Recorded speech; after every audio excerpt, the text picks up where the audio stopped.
지리의 법주사의 심장부라 할 수 있는 대웅보전의 앞입니다. 보물 915호로 지정되어 있습니다. 대웅보전은 국내에서 가장 큰 법당 중 하나입니다. 정면 7칸, 측면 4칸의 거대한 건물입니다. 대웅보전으로 올라간 계단에 원숭이 계단이 있습니다. 이 석상은 가품입니다. 원래 진품이 있었는데 방문객들이 하도 어루만져서 훼손을 막기 위해 2004년경 박물관으로 옮기고 현재의 자리에 복제품을 만들어 둔 것입니다.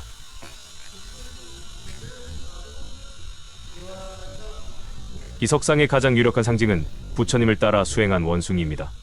저설에 따르면 석가모니 부처님이 수행하실 때 숲속의 원숭이들도 그 모습을 흉내내며 자선했고 그 공덕으로 깨달음을 얻었다고 합니다. 즉, 이 석상은 부처님을 흉내만 내어도 천상의 복을 받는다라는 가르침과 모든 중생이 깨달음을 얻을 수 있다는 불교의 사상을 담고 있습니다. 동시에 원숭이는 예로부터 잡스러운 악귀를 물리친 벽사에 이미 있다고 여겨졌습니다.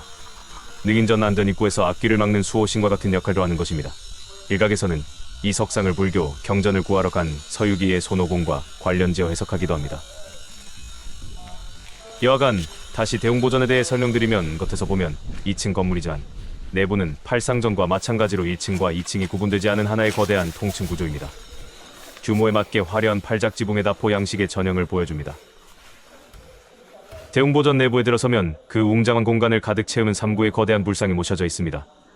이 불상들은 보물 제1360호 보은법주사 소조 비로자나 삼불좌상으로 지정되어 있습니다. 참신불산션 퍼이 보원되어 있는데 중앙에는 법신물인 비로자나 불진리 그 자체인 부처입니다. 왼쪽은 보신물인 노사나보를 수행으로 공덕을 쌓은 부처입니다. 오른쪽은 화신물인 석가모니부를 이렇게 나타난 부처입니다. 대웅보전의 다시옹은 석가모니부를 뜻한 별칭입니다. 따라서 대웅보전은 석가모니부를 중심에 모시는 법당을 의미합니다. 하지만 이 법당의 중심에는 석가모니불이 아닌 비로자나불이 모셔져 있습니다. 비로자나불을 중심에 모시는 법당은 원래 대적광전 또는 비로전이라고 불러야 합니다. 법주사가 왜 비로자나불을 모시고도 법당 이름을 대웅보전이라고 했는지는 여전히 학계의 논의 대상입니다. 이는 법주사가 석가모니 신앙활상전과 비로자나 신앙대웅보전 그리고 미륵신앙 미륵계부를 모두 아우르는 매우 포괄적인 신앙 체계를 가졌음을 보여주는 중요한 특징입니다. 임진왜란과 병자호란 이후 17세기 조선의 사찰 중창 사업은 국가적인 재정난과 물자 부독이라는 한계 속에서 이루어졌습니다. 하지만 우리 선조들은 이를 포기나 타협이 아닌 창의적인 구조 공학으로 극복해냈습니다. 법주사 팔상전과 대웅보전은 그 정점에 있는 걸작입니다. 대웅보전의 공포는 조선 중후기 다포 양식의 전형을 보여줍니다. 이는 얇고 작은 부재로 큰 힘을 감당하는 기술의 집약체입니다.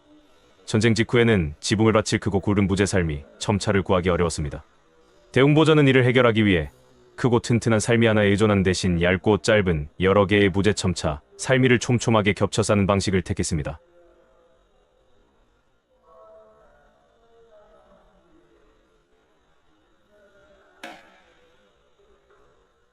보기에는 장식처럼 화려하지만 이 빽빽한 공포는 첨화의 거대한 하중을 단일 부재가 아닌 여러 부재의 집합으로 받아내어 기둥으로 흘려보냅니다.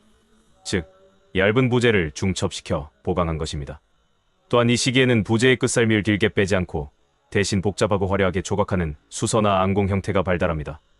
이는 부족한 재료의 길이를 보완하며 화려함을 극대화하는 시대적 특징이기도 합니다. 대웅보전의 진정한 백미는 바로 내부의 지붕 가구입니다. 겉은 2층이지만 속은 하나로 뻥 뚫린 통층 구조이기에 이 거대한 단일 공간을 덮는 지붕의 무게를 감당하는 것이 핵심 기술이었습니다. 대웅보전 내부를 보면 안쪽의 높은 기둥고주에서 바깥쪽의 낮은 기둥평주이나 대들보대령을 향해 자연스럽게 휘어진 속꼬리 모양의 부재들이 대각선으로 걸쳐져 있는 것을 볼 수 있습니다. 이 휘어진 우미량들은 지붕 상부종돌이에서 내려오는 수직 하중을 받아 이를 대각선으로 분산시켜 대들보나 기둥으로 흘려보낸 연결 및 보강제의 역할을 합니다. 굵고 긴 대들보를 구하기 어려웠기에 자연적으로 휘어진 나무를 버리지 않고 그 형태 그대로 가장 적합한 구조 하중을 비껴서 전달하는 데 사용한 것입니다. 이는 재료의 단점을 구조적 아이디어로 승화시킨 최고의 사례입니다. 또한 거대한 통나무 하나로 대들보를 만들지 않고 짧은 여러 개의 보대량, 종량을 층층이 층단씩 쌓아 올리고 그 사이를 우미량 등으로 보강하여 작은 부재들로 거대한 지붕을 완성했습니다. 법주사 대웅보전은 공포에서는 얇고 작은 부재들을 촘촘히 겹쳐 하중을 분산시켰고 지붕 가구에서는 우미량과 같은 휘어진 부재를 구조적 보강제로 천재적으로 활용했습니다. 이은 부족한 물자라는 17세기의 한계를 구조공학의 창의성으로 극복한 우리 선조들의 위대한 건축적 성취이며 한국 건축미학의 정수를 알 수 있습니다.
구호를 쓴 거예요.